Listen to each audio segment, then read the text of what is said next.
시간 우리에게 주신 하나님의 말씀은 마태복음 23장 34절부터 36절입니다. 제가 봉독합니다. 그러므로 내가 너희에게 선지자들과 지혜 있는 자들과 서기관들을 보내매 너희가 그 중에서 더러는 죽이거나 십자가에 못 박고 그 중에서 더러는 너희 회당에서 채찍질하고 이 동네에서 저 동네로 따라다니며 박해하리라. 그러므로 의인 아벨의 피로부터 성전과 제단 사이에서 너희가 죽인 바라가의 아들 사가랴의 피까지 땅 위에 흘린 의로운 피가 다 너희에게 돌아가리라. 내가 진실로 너희에게 이르노니 이것이 다 이 세대에 돌아가리라. 아멘.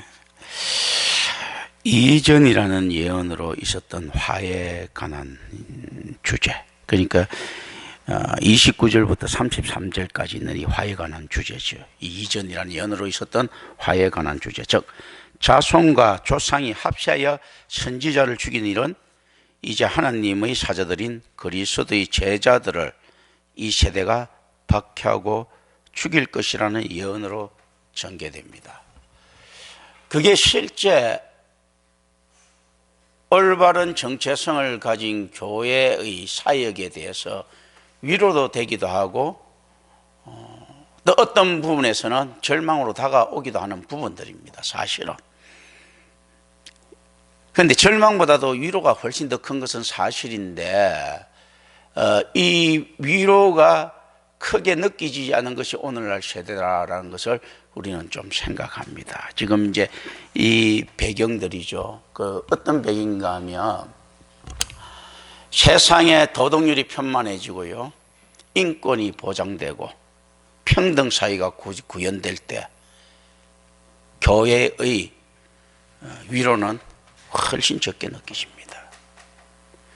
왜냐하면 상대적 소외감과 박탈감이 반드시 생긴다. 무슨 뜻인가 하면요, 교회를 박해하던 시기에 눈에 두드러져 보이는 그 박해는 타인에 의해서 자기한테 가해진 것처럼 느껴지고 자기네들이 진리를 수호하는 수호자가 된 것처럼 느껴지는 자긍심을 심어줄 수는 있습니다. 카타콤의 신앙이 그랬고요, 종교개혁이 일어났을 때 스위스의 개혁자들이나 독일의 개혁자들이나 제네바의 개혁자들이 아마 그랬을 것입니다. 그런데 이게 모든 것이 인정되는 이 사회에서는 어떤 일들이 벌어질 수 있는가 하면요, 자기 자신의 잘못된 생각으로, 잘못된 고집으로 혹시 내가 세상과 괴리를 품고 이탈되어 있지 않는가 하는 불안감이 같이 따라오게 되었습니다. 과거에는 탄압을 받을 때요, 이것이 반드시 올바른 신앙이라는 것을 확신할 수 있었던 그것들이 신학적 완성도나 신앙의 완성도에 있어서기보다도 핍박이 직접적으로 물리적으로 가해 오다 보니까 그런 걸 할 시간이 없고 우리끼리 단합해서 잘 죽는 일에 몰두할 수 있었습니다. 그런데 오늘날은 어떻습니까? 너무 많은 생각을 할 수 있는 시기가 되었습니다. 그때도 성경은 어떻게 선포하는가 하면 하나님의 사자들인 그리스도의 제자들을 이 세상은 죽일 것이다 라고 이야기를 합니다. 신앙에 있어서 마귀가 시도하고 있는 햇볕 정책이죠. 이 카타콤에서 박해를 했을 때 죽지 않았던 신하들, 이제는 햇볕 정책으로 죽이겠다라는 이 개념들을 우리 좀 생각합니다. 그래서 실제 오늘날의 박해가 훨씬 더 심하다. 왜냐하면 오늘날의 박해는요, 고독이라고 하는 것, 외로움이라는 거 하는 것이 가장 크게 따라오거든. 과거에 물리적인 박해가 있었을 때는 협동할 수 있는 근거들이 있었기 때문에 끈끈한 돈지회나 전회나 전장에서 폭격이 막 시작되고 할 때는 외로울 틈이 없죠. 절박하기 때문에 더 쉬울 수가 있다. 그런데 그 소강 상태에 이르게 되면 어떻습니까? 그때부터 두려움이 오죠. 실제 막상 전쟁이 시작되면 그 두려움은 훨씬 반감되고 나중에 심지어 없어지기도 합니다. 그런데 소강 상태가 오랫동안 폭풍정리의 기간이 계속되면 두려움이 오게 되는 거죠. 그리고 그 두려움에 실제 많은 교회가 무너져 왔습니다. 그런데 성경은 이야기를 합니다. 선지자들은, 하나님의 사람들은, 그리스도의 제자들은 여전히 박해 한가운데 기꺼이 있을 것이다. 그러니까 더 엄청난 고통 속에 우리는 서 있을 수밖에 없습니다. 그러니까 마귀가 끼치는 햇볕 정책이 됐던, 박해가 됐던, 하나님께서 허용하신 것을 수행하는 그 하나님의 질서를, 허용된 질서를 따라가는 마귀의 패역함들이 실제로는 어떤 것을 위해서 사용되고 있는가 하면 참 그리스도인을 구별해내고 구분해내기 위해서 사용되는 것이다 라는 겁니다. 이 단락은 다가올 일에 대한 예언입니다. 그리고 이 단락의 구조는 약간의 대칭적인 대꾸법을 보여주고 있습니다. 그 개요는 어떻게 됐는가 하면 사신을 보냅니다. 그리고 사신을 학대합니다. 그리고 바리새인들이 죄가 나오고요, 임박한 고통과 심판이 이렇게 나오고 있습니다. 바리새인들은 이런 식으로 32절에서 선포하신 조상들의 양을 채울 것이다. 죄에 대해서 그 양을 채우고 난 다음에 다시 그 세대로, 다른 세대로 이렇게 넘어가게 됩니다. 그러니까 죄에 대해서 양을 채우고 있는 이 세대는 어떤 세대인가 했을 때 종말의 세대입니다. 그러니까 묘하게도 놀랍게도 언제부터 종말의 세대가 사실은 넌지시 비추고 있었는가 하면 오실 그리스도 때, 죄의 양을 채웠던 바벨의 사건이 그랬고요, 네피림이, 그 이전에 네피림의 사건이 그랬고, 가인의 사건이 그렇습니다. 죄의 양을 계속 채우고 있는데 지금 이제 극적으로 죄의 양을 채울 것이다. 왜냐하면 하나의 새로운 세대가 왔습니다. 오신 그리스도가 오신 세대죠. 그래서 제가 책 적은 것도 있지만, 이미 그러나 아직 아닌 할 때, 이미와 아직 아닌 사이에 있는 변적법적 관계, 이미 already, 그리고 아직 아닌 not yet. 그래서 already not yet 하는데, 그래서 이미 그러나 아직 아닌 할 때는 제가 already but not yet이라고 이제 밭을 집어연 거예요. 이미 그러나 아직 아닌 할 때, 이미 아직 아닌인데 이게 무슨 뜻인가 됐을 때, 예수 그리스도의 오심으로 인해서 이미 종말은 시작됐다. 그러나 그 완성은 아직 아니다. 언젠가 했을 때 재림주 그리스도가 오실 때, 그때 종말이 완성이 이루어지는데, 그때까지 계속 이 양을 채우고 있을 것입니다. 그런데 이 양이 차고 나면 훌쩍 종말이 오는 거죠. 그래서 이 제자들은, 이 시기의 제자들은 이렇게 생각할 수도 있었습니다. 유대인들이 죄의 양을 채울 때 훌쩍 종말이 올 것이 아닌가 라고 생각했습니다. 청교도들이나 이런 사람들은 어떻게 생각했는가 하면요, 캐톨릭이 죄를 갖다가 양을 채웠을 때 훌쩍 종말이 오지 않을 것인가, 이렇게 종말이 올 것이 아닌가, 이렇게 딱 생각했어요. 오늘날에는 어떤 식으로 이야기합니까? 개신교가 이 악의 양을 채웠을 때 또 훌쩍 종말이 오지 않을 것인가, 우리는 알 수 없는 부분들입니다. 어쨌든 간에 죄의 양을 채우고 있는 세대가 항상 뒤바뀌고 있더라. 이때는 유대교가 죄의 양을 갖다 충분히 이제 채우고 그 다음에 넘어가야 될 세대라는 개념을 우리에게 던져주고 있는 부분들이 있다. 그러나 이것을 신학적 답, 신학적인 제안들이지 답으로 가져가서는 안 되고요, 신앙적인 답으로 가져가서는 안 됩니다. 신앙적인 감동들. 그래서 언제나 죄의 양을 갖다가 계속 채우는 시대가 있었는데, 예수님께서 비판했던 이 죄의 양을 채우고 있는 유대 세대를 오늘날에도 여전히 우리는 답습하고 있다. 여기서는 우리는 무엇을 볼 수 있습니까? 죄에 대한 연속성을 봅니다.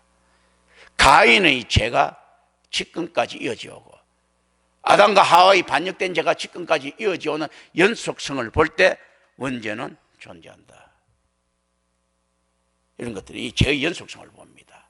그리고 또 무엇이 보입니까? 그럼에도 불구하고 교회의 가능성은 언제나 세상을 비추고 있었습니다. 하나님 은혜의 연속성이 또 나타납니다. 언제나 아담에게 있었던 그 은혜가 지금까지 이어져 나오고 있는 그 연속성을 또 본다라는 겁니다. 그래서 죄의 분량을 채운다는 것은 실로 가벼운 일들이 아닙니다. 누가 그 죄의 분량을 채우는가 했을 때요, 가장 경건해 보였던 자들입니다. 아담이 가장 믿었던 하와가 단초를 제공합니다. 그리고 이 하와가 가장 기대했던 가인이 죄의 분량을 또 채웁니다. 가인이라는 이름이 마르틴 루터가 해석했다시피 나는 한 사람 곧 그리스도를 얻었다라는 이름이 있다. 그러니까 하와가 얼마나 가인을 낳고 난 다음에 낙원에 돌아갈 희망에 부풀어 있었겠습니까? 가장 믿었던 가인에게 그렇게 됩니다.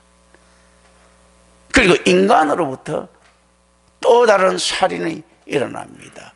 문명을 믿었던 문명세계가 가인이 에녹성을 세우고 문명세계를 건설했을 때 그 문명세계를 이뤘던 그곳에서 문명이 사람의 질서를 지켜주는 줄 알았는데 가인보다도 더 큰 살인이 일어나게 됩니다.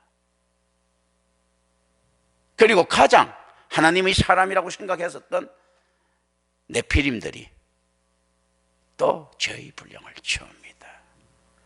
바벨이라고 하는 것, 신의 문이라고 부르면서 하나님께 더 다가가고자 시도했던 이들의 지구라트가 죄의 양을 또 채웁니다. 그리고 선민 이스라엘이 죄의 양을 채웁니다. 선민 이스라엘에서 넘어갔던 교회가 그 죄의 양을 또 채웁니다. 이런 것들. 실제 그것이 아닌 선지자들을 구분해내는 방식은 어떻게 보면 간단합니다. 역으로 한번 생각을 해보죠. 이 땅에서 핍박받고 있지 않느냐, 받고 있느냐. 실제 그 스펙에 비해서 터무니없는 대우를 잘 받고 있는 목회자가 있고 터무니없이 대우를 못 받고 있는 목회자가 있다면 어떤 것이 더 박해에 가깝겠는가? 1차적으로 이걸 좀 생각해 볼 필요가 있다. 그래서 그러나 이제 박해받는 이것들을 중에서도 마귀의 괴계들은 숨어 있죠. 올바르지 못한 목회자들도 자기 욕심에 의해서 세상에 외면당하고 박해받는 모습들이 있기 때문에 실로 이것은 간단한 일이 아닙니다. 그래서 성경에서 출발하지 않고는 찾아낼 수가 없는데 기본적으로 거꾸로 역으로 생각했을 때는 이 사람들 중에서 성경에서 누가 옳은가 찾아내는 것도 하나의 방법입니다. 그럼 이제 숫자가 훨씬 더 줄어들겠죠, 그죠? 그래서 어쨌든 간에 진리, 지혜 이런 곳에서 찾아내야 된다 할 때 이때 이 지혜의 개념들을 제가 나중에 이야기할 것입니다. 이런 것들이거든요. 따라서 이 단락의 마지막 진술은 대적자들의 출현이 임박했음을 암시해주고 있습니다. 마지막 예언은 내가 진실로 너희에게 이르노니 아멘 레고 히민이라는 공식어로 강조됩니다. 아멘이라고 하는 말은 예수님께서 사용하셨던 독특한 문학적 어구로 구분시켜주고 있습니다. 또 나는 뭐뭐시다라고 할 때 에고 에이미 할 때 이런 나는 무엇이다 할 때 이런 것들 예수님의 독특한 이제 어법들입니다. 그리고 우리는 이제 34절을 쳐다봅니다. 그러므로 디아두토는 앞절뿐만이 아니라 앞에 나오는 화에 대한 말씀 전체와 관련이 있습니다. 또한 전체 단락과도 관련이 있습니다. 마태복음에서 나 에고 했을 때 나는 강조를 위해 쓰여집니다. 우리 이 실제 이제 이게 그 안에서 나온 말 가능성이 너무 에고이스트 할 때 에고, 그죠? 이기주의자라죠. 자기중심주의. 에고. 이때 여기도 역시 히브리어도 에고라고 합니다. 나, 에고. 나는 강조를 위해서입니다. 즉 이 말은 전에 하나님께서 자신의 아들을 보내신 것처럼 이제 자신의 사자들을 보내시는 분은 바로 예수님 자신이라는 사실이 강조됩니다. 본문에서 마태는 예수님을 하나님의 지혜로 확인합니다. 이때 히브리 개념의 지혜를 제가 여러분에서 말씀드렸죠. 인격화된 신적 속성이다. 구약에서 선지자는 하나님으로부터 또 일부 유대 전승에 따르면 지혜로부터 파송을 받습니다.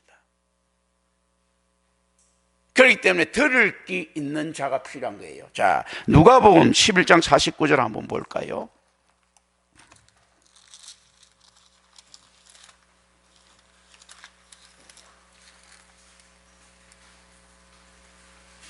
제가 봉독합니다. 그러므로 하나님의 지혜가 일러서되 내가 선지자와 사도들을 그들에게 보내리니 그 중에서 들으는 죽이며 또 박해하리라 하였느니라. 이게 이제 이 선지자를 파송하죠. 이 하나님의 지혜가. 이제 이걸 가지고 우리가 신앙적인 묵상을 하면서 감흥을 일으킬 필요는 있습니다. 이거 로고스 신학이 잘못되면 큰일 납니다. 이 안에서 로고스 신학을 생각해야 됩니다. 말씀은 하나님이시다 하다가 잘못하면 말씀을 우상으로 만들면 안 되고, 하나님의 속성 자체를 완전한 하나님과 동일시시켜도 안 되지만 또 하나님이라는 것을 인정해야 되는 이런 묘한 관계들을 갖다가 역설법적인 관계들이 있습니다.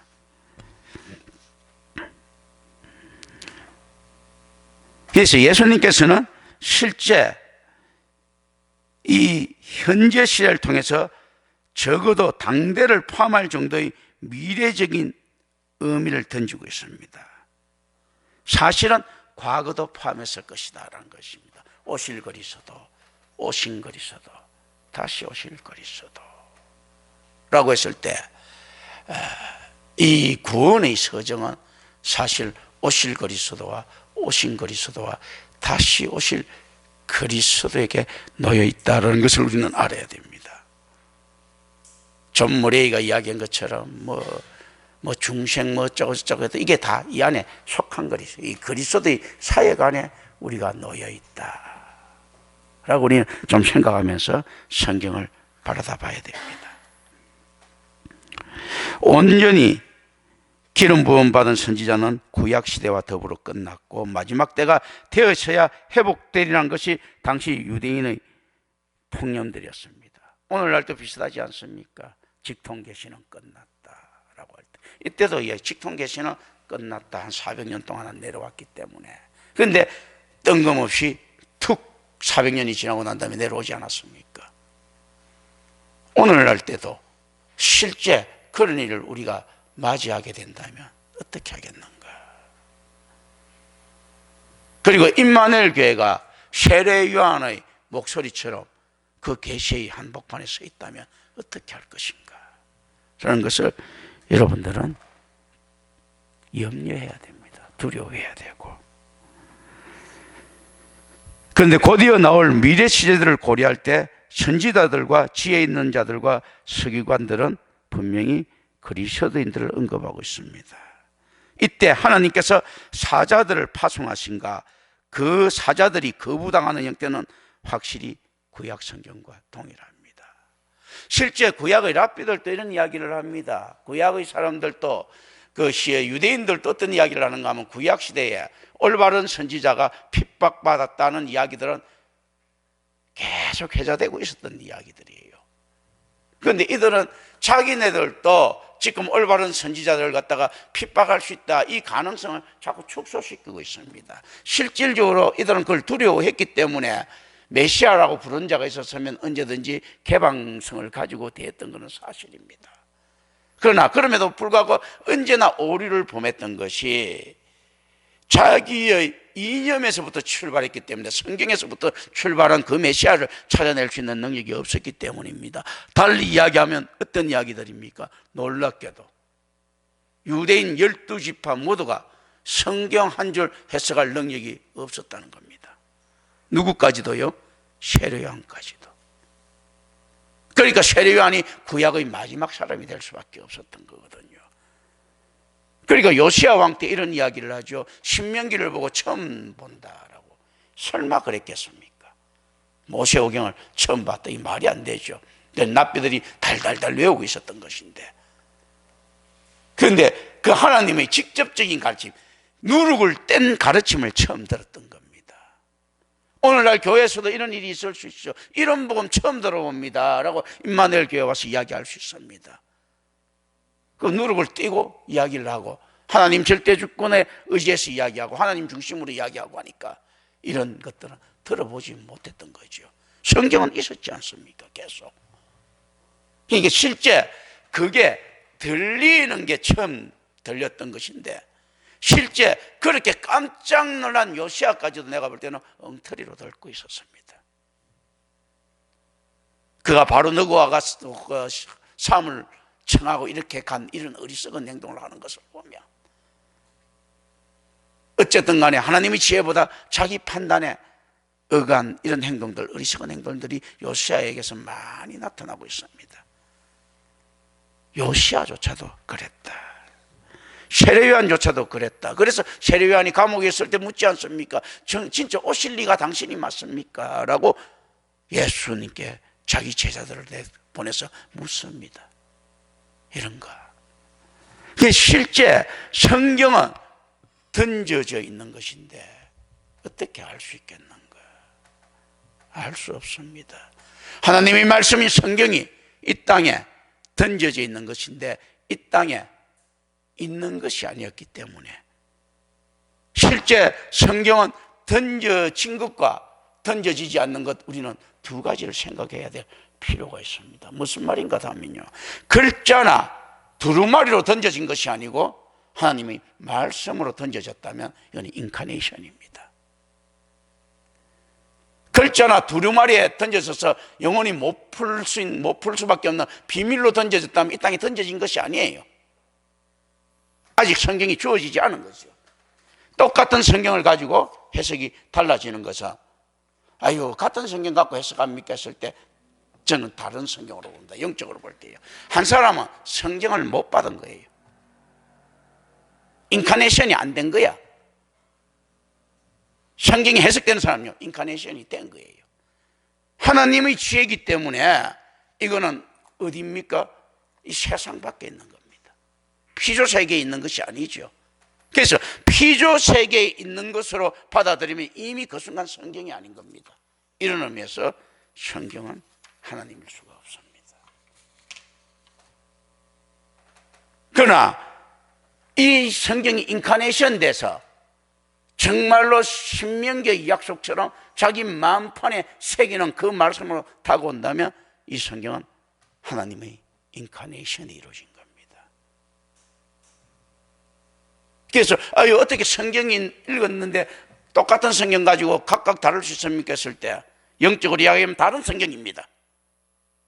그 사람들은 성경을 받은 일이 없어요. 세상적인 경전을 하나 받은 것이죠. 하나님이 지혜가 보일 때 이때 성경을 받은 거죠. 그런 거거든요. 그래서 바리새인들은 어떤 자들입니까? 할 때 예수를 만나는 자는 모두 구원 받습니까? 안 받습니까? 예수를 주여 주여 부른다고 다 구원 받을 수는 없어도요, 예수를 만나는 자는 구원 받습니다. 그렇다면 그 시대에 수도 없이 많은 사람들이 예수를 만났습니다. 그런데 어떻게 어떤 자는 구원받고 어떤 자는 구원 못 받게 됐습니까? 구원받은 자 말고는 예수를 만난 적이 없는 겁니다. 그냥 인자를 만난 거예요. 인자를. 구원받은 자만이 인카네이션 된 그리스도를 만난 겁니다. 이런 이 답으로 가져가면 안 되는 것입니다. 항상 제가 이야기하지만 이 의미를 새기면서 자기 신앙을 키울 수 있어야 될 것이다. 성경을 그러면 엉터리 교회에서 성경할 때 나 성경 10,000번 읽었습니다 했을 때 실제 성경 본 적도 없는 사람들입니다. 하나님의 지혜가 자기한테 들어왔을 때 그때 성경의 인카네이션이 들어온 겁니다. 하나님의 지혜를 지가 잃는다고 할 수 있겠습니까? 잃는다고 알 수 있다는 이 자체가요, 하나님의 지혜가 자기한테 들어온 것입니다. 그런 것들을 우리는 생각해야 될 필요가 있습니다. 예수 그리스도를 만난다고 알 수가 있겠습니까? 예수를 만나고 그가 그리스도인지를 확실히 알고 절인적으로 수용되는 자가 예수를 만난 자지요. 수도 없이 많은 자들이 예수를 만났지만 심지어 예수에게 병고침 당한 자들도 예수 그리스도는 만난 적이 없는 겁니다. 골고다 언덕 위에 십자가의 보혈이 뿌려졌을 때 보혈은 모든 사람들을 구원하기에 충분하지만요, 보혈을 갖다가 본 자, 보혈의 능력을 경험한 자는 없는 겁니다. 심지어 누구까지요? 그 당시에 골고다에 있었던 모든 사람 다. 어떤 영적인 의미를 우리한테 던져주고 있습니까? 예수 그리스도의 죽음을 목격한 자가 아니고 보혈의 핏뿌림을 목격한 자가 아니고 그 핏뿌림이 찾아가는 자입니다.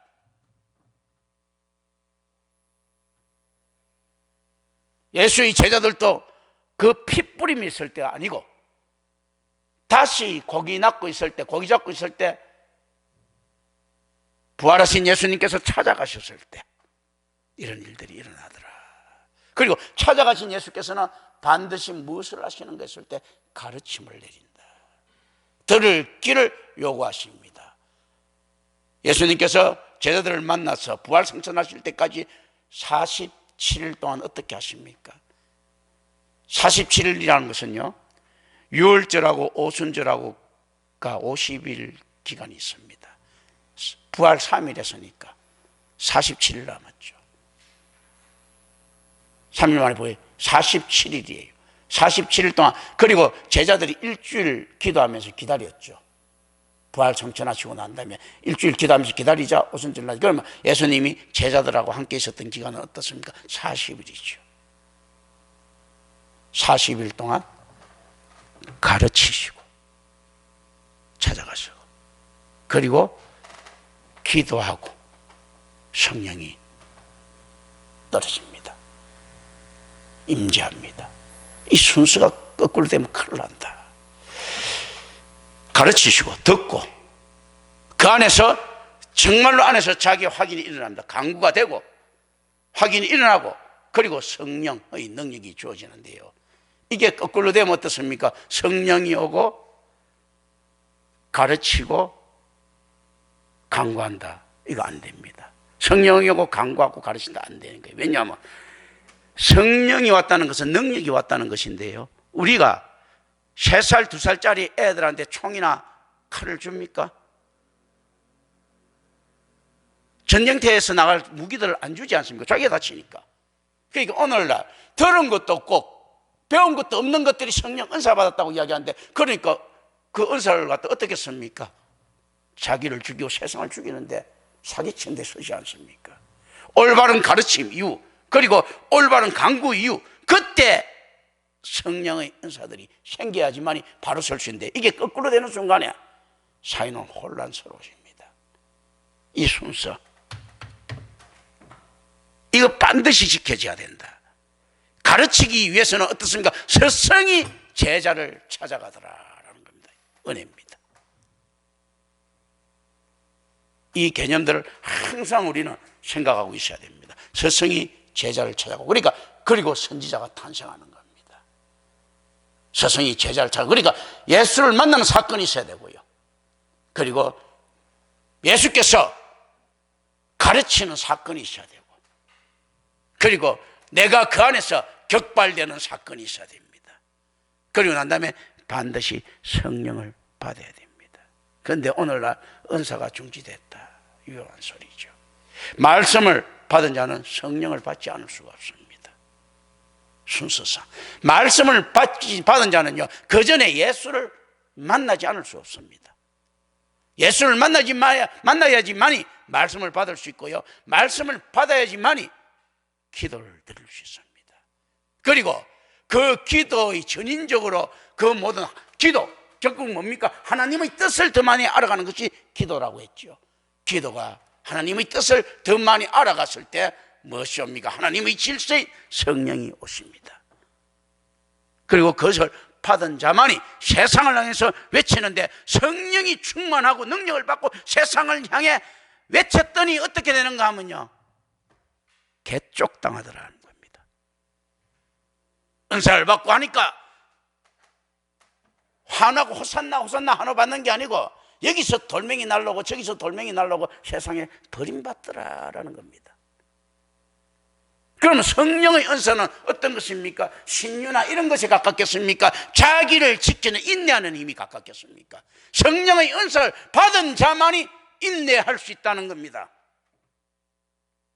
세상의 수치를 참을 수 있다는 겁니다. 오로지 그리스도를 향해서 헌신될 수 있다는 겁니다. 그리스도를 향해서 헌신된다는 것은 어떤 것들을 의미합니까? 이 땅에서 자기 손해를 이야기합니다. 그런데 많은 은사자들은 어떻습니까? 이 은사를 가지고 세상의 이익을 구하려고 하죠. 은혜 받은 자들의 특징이 무엇입니까? 빈주문이다라는 겁니다. 이단과 사도들의 차이점이요, 사도는 끌베이로 죽었어요. 거짓새끼로 죽었어. 수도 없이 많은 것을 거뒀는데, 이단들은요 재벌로 죽습니다. 이런 놀라운 차이죠. 그러니까 은사를 받다 보니까 어떤 일들이 벌어집니까? 견물생심이 없어지는 거예요. 있다 하더라도 두려워서 시행하지 못하는 겁니다. 이런 것들, 견물생심이 안 되다 보니까 어떤 일들이 벌어집니까? 좋게 이야기하면 아유 마음을 비우고 세상 그 불을 안 취한다 이렇게 해갖고, 세상이 이렇게 해갖고 고고하게 살아가면 좋겠는데요, 세상이 그렇게 만만합니까? 벌 때 벌으라 하죠. 벌 때 안 벌으면 나중에 까먹을 때 고생한다는 거죠. 나이 들어서 고생한다 하죠. 그러니까 자, 사도들이 가서 세상 말로 하면 돈 될 때 돈을 안 챙겨놨으니까, 돈 안 될 때, 경기가 나쁠 때 어떻습니까? 배골라야지. 돈 될 때 챙겨놓고 예금을 좀 해놔야지만 좀 살 수 있는데, 돈 될 때 안 챙겨놨으니까 돈 안 될 때 고생할 것 아닙니까? 그게 그리스도의 삶이라는 겁니다. 될 때 안 챙겼으니까. 세상에서 보면 이 사필기정이다 하지, 저 또라이 같은 놈 좀 잘 될 때 좀 잘 저축해 놓지 하는데, 그리스도인들한테는 그게 안 된다. 그렇기 때문에 반드시 고난은 필수 조건들입니다. 참 계획성 없는 삶이죠. 그거는 믿음 없이는 안 되는 삶이죠. 하나님께서 해 주실 것이라고 하는 어리석은 믿음 없이는. 그런데 어리석은 믿음처럼 보이는 이곳에서는 확신이 있습니다. 어떤 확신이 있겠습니까? 먹을 거 없으면 굶어 죽으면 되지 뭐. 왜냐하면 성경에서 잘 죽는 것이 최고라고 이야기했으니까. 세상처럼 잘 사는 것이 최고라고 했을 것 같으면 실패한 인생인데요, 잘 죽는 것이 최고니까 대비가 없어도 되는 겁니다. 잘 죽으면 되니까. 이런 의미들 던져주고 있는 부분들입니다. 이 안에서 성경의 깊은 것을 우리가 빼낼 수 있어야 됩니다. 감춰진 보아의 의미들이죠. 밭에 보물이 숨겨 있을 때 누구든지 캐낼 수 있었겠지만, 캐내는 사람은 정해져 있습니다. 그 밭을 일구는 사람, 또 그게 남의 밭이라고 하더라도 일궈서 그 보물을 사는 사람들. 그래서 실제 이 안에는 여러 가지 의미들이 있죠. 이야기한 건 이제 하나 상식적으로 감춰진 밭을 갖다가 다른 사람 너가 그 밭에 보화를 발견하면 돈을 갖다가 막 빌려서라도 그 밭을 살려고 하지 않겠느냐는 이 개념들이거든요. 그럼 우리가 생각할 때는 참 애매한 개념이에요. 뭔가 아니 보석 발견했는데 그 보석 팔아가지고 밭 사면 되고 보석만 사면 되지, 그죠? 그런데 왜 그렇게 하는가 했을 때, 이때도 히브리 개념을 이해할 필요가 있습니다. 히브리 개념에서요, 밭에 보화가 발견됐다, 그 사람 땅이야. 그걸 갖다가 가져가면 그건 도둑질입니다. 그런데 그걸 묻어놓고 그 땅을 사고 난 다음에 그 보화를 가져가면 도둑질이 아니에요. 참 묘한 개념들이죠. 그 개념들. 그런데 그게 왜 그렇게 이제 밭이라든지 묻어 있는가 하면, 히브리가 뭐 어디든지 그 당시에 뭐 대부분 다 그렇지만 중국 사람들도 뭐 땅 파고 묻지 않습니까? 한국 사람 마찬가지고 전쟁이 많이 일어나는 곳에는 항상 보면 부활을 숨겨놓습니다. 그리고 실제 사람 죽어버리면 그래서 너무 오래돼서 못 살게 된 보석들도 많다는 이야기예요. 너무 땅에 이렇게 막 숨겨놓고 막 이렇게가 전쟁이 많이 일어나고 하니까 밭이고 뭐고 어디든지 그 손이 안 닿는 곳에 숨겨놓는 거예요. 왜냐하면 집에 이런 데는 또 막 땅이 좀 이상하면 파보고 하니까. 밭은 계속 일구는 곳이잖아요. 그러니까 밭은 안 파죠. 왜 안 파는 거? 그거 다 팔려고 하면 그 보석이 있는 줄 알면서 안 파지. 왜냐하면 있는 뭐 없으면 얼마나 큰 고생입니까? 확률적으로 너무 작으니까 안 파는데 땅 같은 데는 조금 뭐 흙이 이상한 데 있으면 파죠. 그러니까 그 밭에다가 이렇게 묻는 거예요. 묻는데 그래서 그 보아는 원래 이 땅 주인도 어떻게 택하는가 했을 때요. 그 땅은 영원히 하나님이 것이기 때문에 자기 거 없지 않습니까? 그 땅이 자기 소유가 우연히 자기 경제권 안에 들어왔기 때문에 그 보석이 그 안에 있었던 게 자기 거 되는 이런 경우는 안 된다는 거예요. 누구라도 그렇다면 그 땅을 가진 자가 그 보물의 소유자라는 거죠. 그래서 실제 그 안에서는 또 어떤 것들이 필요했는가 했을 때 보물을 가진 자보다도 그 안에 가치를 아는 자가, 우리 하시 벽에도 그런 식이지 않습니까? 그 개념들이 들어가 있는 거예요. 그 가치를 아는 자가 주인이라는 겁니다. 그런 거거든요. 그게 실제로 어떻는가 하면 성경을 가진 자보다 성경의 가치를 아는 자가 돼야 되는 겁니다. 그래서 성경을 가진 자가 되면 성경을 안 가진 거하고 똑같아요. 땅속에 파묻힌 보아니까 없는 겁니다. 없는 거. 그걸 패냈을 때 보석이 되는 겁니다. 봤을 때. 우리도 그 비슷한 말들 있지 않습니까? 구슬이 3마리라도 껴야 보물이다 하는. 이 개념들이 전 세계에 퍼져 있는데 이거 히브리 개념하고 같이 가는 것들입니다. 화시의 벽도 마찬가지고 그런 것들이거든요. 전 세계 어디든지 있는 이런 개념들이요. 묘하게 이 히브리 사상들이 이런 것들이 집약되어 있습니다. 실제. 그래서 그걸 꿰매고 보석으로 만들 줄 아는 자의 개념들을 갖다가 가지고 있다라는 것을 우리는 생각해야 됩니다. 그래서 실제 유대인의 개념에서 이야기했던 거, 이게 400년 동안 뭐 이렇게 해서 이제는 뭐 저거 마지막 때가 돼서 회복된다라고 하는 것. 오늘날에도 성령의 시대는 끝났다. 이제 마지막 때가 돼서 그 은사 중단이 회복된다. 이렇게 하는데 그거는 실제 그렇다면 이게 틀린 말인가 했을 때 맞습니다. 은사는 끝났고 마지막 때가 되었을 때 나타나는 게 맞는데 그게 언제입니까? 히브리 때도 그렇고 지금도 그렇고 이렇게 됐단 말입니다. 그렇다면 그 마지막 때가 언젠가 했을 때요. 노아 이전부터 이후부터 지금까지죠. 노아 때 한번 경험을 했죠. 근데 좀 다른 인류의 종말이라기보다도 다른 경험들이에요. 사실 그래도 마지막 때의 경험들 모형론적으로 나타났습니다. 그런데 우리가 태어났을 때 어떻게 태어납니까? 우리 신앙인들은요, 잘 살기 위해서 태어납니까? 잘 죽기 위해서 태어납니까? 잘 죽기 위해서 태어나야 되잖아요. 그렇다면 우리가 태어나면 무엇과 다 있습니까? 죽음하고 다 있거든요. 새 시대가 시작됐다는 것은 무엇하고 다 있습니까? 새 시대의 종말하고 다 있는 겁니다. 그 시대의 종말하고. 언제 우리가 마지막 때가 아닌 적이 있었던가? 세상을 하나님의 창조를 시간 안에 하나님의 행위를 창조된 시간 안에 놔두는 우리를 범하고 있는 겁니다. 지금 마지막 때였고요. 예수님 때 예수님이 제자들 때 마지막 때였고요. 종교개혁 시대 때 마지막 때였고 앞으로 그 마지막 때가 언제까지 갈는지는 우리는 알 수 없습니다. 마지막 때. 그렇기 때문에 언제나 하나님의 사람이 나타나는 주기들이 있다라고 하는 것을 우리는 좀 생각해 볼 필요가 있습니다. 그리고 곧 이어나오는 미래 시대들을 고려할 때 선지자들과 지혜 있는 자들과 서기관들은 분명히 그리스도인들을 언급하고 있습니다. 이때 하나님께서 사자들을 파송하신가 그 사자들이 거부당하는 형태는 확실히 구약 성경하고 동일합니다. 그렇다면 하나님의 사자들을 갖다가 파견하는 그 자체가 은사인데 그건 무엇을 이야기하는 겁니까? 교회가 이 땅에 한 개라도 있다면 마지막 때에 대한 징조라는 이야기입니다.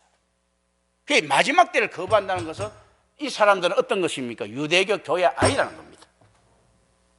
지금 개신교 교회 아니라는 거예요. 캐톨릭 교회 아니라는 겁니다. 은사 중단을 갖다 해버리면 뭔가 마지막 때에 나타날 것 아닙니까? 마지막 때에 대한 예수님께서 이거 확인하지 않습니까? 마지막 때. 그런데 실제로 어떤 때인가 했을 때 선지자들과 사도들을 파견할 때, 그렇다면 마지막 때가 아니면요, 이들을 만날 수 없습니다.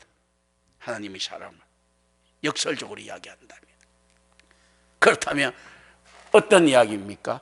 1000년 동안 교회가 하나도 없다 하더라도 이상할 게 없죠. 그렇지 않겠습니까? 숨어있는 교회가 얼마나 있을는지는 모르겠지만 지금 이 땅에 임마누엘 교회 하나밖에 없다 하더라도 이상할 게 전혀 없습니다. 그러나 분명한 것은 임마누엘 교회가 참된 교회라면요, 지금 마지막 때를 우리는 또 경험하고 있는 겁니다. 기도합니다. 은혜로우신 아버지 하나님 감사합니다. 우리 주 예수 그리스도 이름으로 기도드립니다. 아멘.